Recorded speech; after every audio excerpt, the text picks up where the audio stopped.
Well, it looks like President Trump has done it again, and the Eastern Seaboard liberal establishment is absolutely apoplectic. Not just liberals, not just Democrats, but liberal Republicans and those who are into the world order, the internationalists, the European establishment. President Trump has decided not to pull out of the non-binding Paris climate agreement.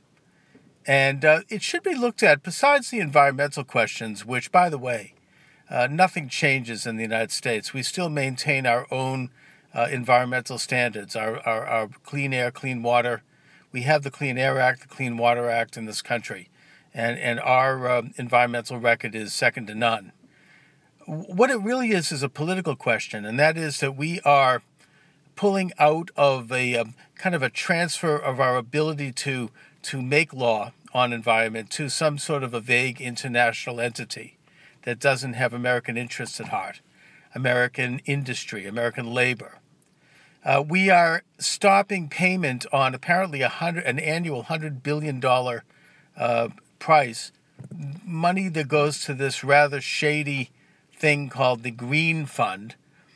President Trump mentioned in his speech that no one knows exactly who gets the money and where it goes, and that the people who are managing this fund, which emanates out of Europe, are now asking our country to pony up $450 billion a year. So that's that's ended.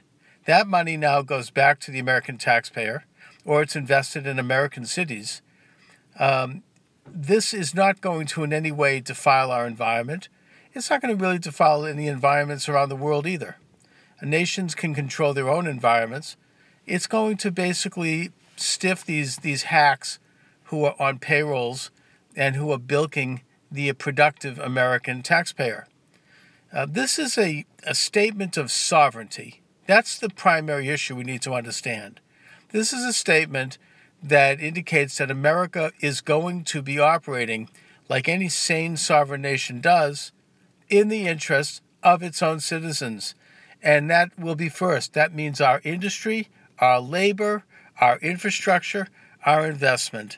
And this should be viewed as a great day for all Americans. This is exactly what President Trump promised to do. And I think that one of the things that's sending the establishment into absolute shock is that President Trump largely is fulfilling exactly what he promised to do.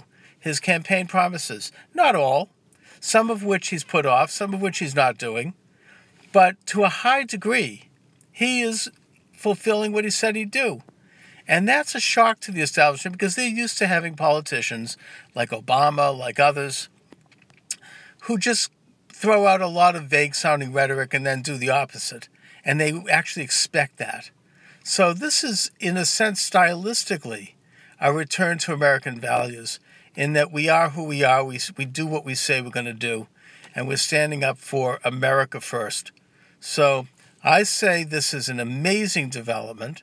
God bless President Trump, and let's stand with him and understand this in the proper context as a political issue. Anyway, thanks for watching, everybody.